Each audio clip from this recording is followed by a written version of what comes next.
There you go. That's recording. All right, let me read your question again.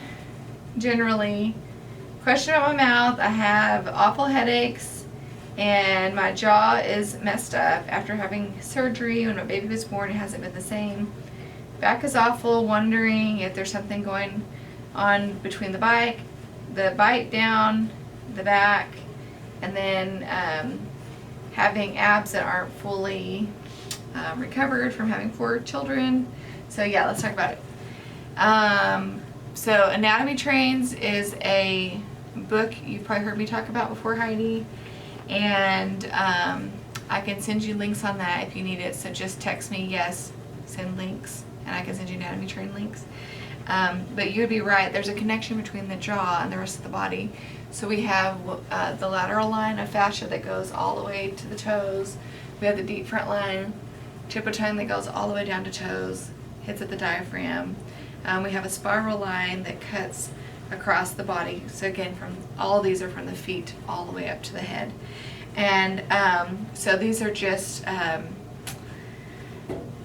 guess you would just call them just trains of fascia. So we have fascia around our muscles, around our bones and ligaments. So if we took my bones out right now, it'd still be here because I have this blown-in insulation of fascia. And so then that shows up in our jaw. And we swallow 1,800 to 2,000 times a day. And so if that's incorrect, then that can start affecting our cranium. So I'm going to hold up some pictures.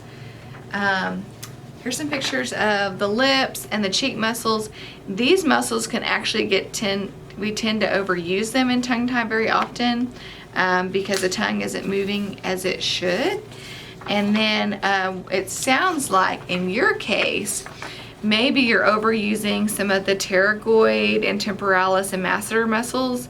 So you're overusing and chewing, maybe you're overly chewing when you're eating instead of making these muscles stabilize and your tongue be the mobile muscle, okay? So let me get in here now on this diagram. So if we've got restriction of the frenum under the tongue, here's our hyoid. Then we're not only moving into oral phase of the swallow, but also pharyngeal. I'm going to show another diagram. So then we move from, these muscles are tight and this hyoid is all jammed up in here. And then we're jamming up some muscles up in the head. So all even in the throat. So a lot of people have really tight necks, or like the big sternocleidomastoid muscle is always tight, or like when you go for adjustment, they're like, oh my goodness, your occiput and upper cervicals are always so tight. That could be an issue. And here's another diagram. So you can see that all of these base of tongue muscles, it's surprising that it actually covers the whole bottom part of your jaw. You don't think about the tongue being that huge. And some of these back muscles too can really impair and impede on airway. So this is where we start moving into even sleep apnea. So I'm not saying you have sleep apnea, but a lot of adults are like, oh yeah, I wake up once a night or twice a night. Like, you know, that's just part of having kids. Is it?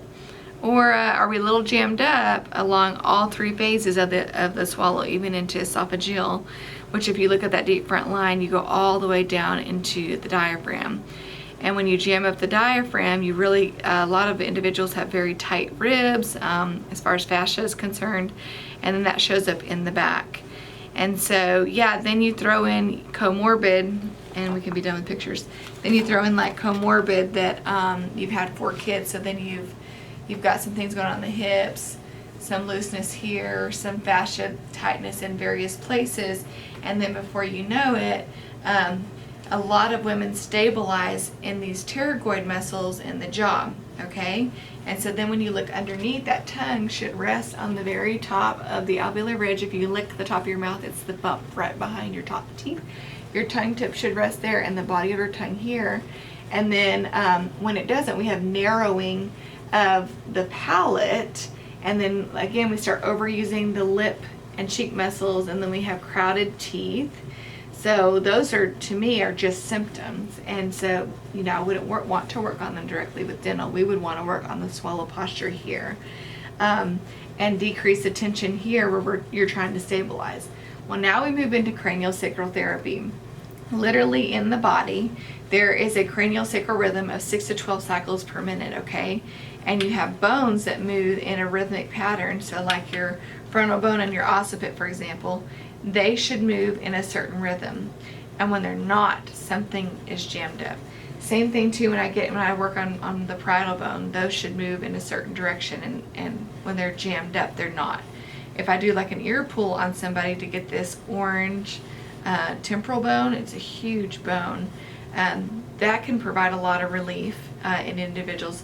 But don't forget, you have your mandible and your temporal bone, and then temporal mandibular joint dysfunction happens here.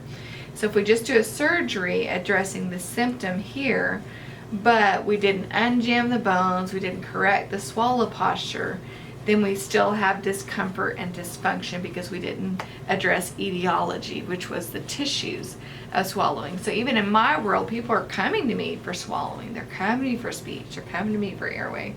But I look at them and I go, those are just symptoms. If I sit here and work on symptoms like I would traditionally, they will be in therapy a long time, like many people are. But if I can address the tissues, then I'm seeing them for fewer sessions. So like babies that I just see, I might have seen them for like 4 sessions total. And I can teach them enough that they can kind of run with it. Same thing with adults. You know, if I see them 6 months to a year, hopefully by that point, not only have I increased the range of motion in their body, and I've taught them some what we call mild functional, so we're strengthening the tongue, lips, and jaw with like bite blocks and chewy tubes, and we're doing maybe the button pull for the lips, and we're doing tongue exercises, Cheerio up to the spot. So hopefully by the time that someone's been in my office, I've cross-trained them on themselves, or to have a loved one, like a good friend or their spouse, to come in, that they can kind of run with this, because once you've got it, it's repeat, repeat, repeat. And you don't need to be seeing a therapist forever. We don't need to keep going to the chiropractor all the time. We need to get to where we're very functional and we're dipping into my office or other people's offices just for troubleshooting. So that's just my opinion. I do have people that have come to me, they've had headaches for 10, 12 years, and after several sessions they feel a lot better. So call, email me if you have any other questions, but I'll talk to you soon. Thanks.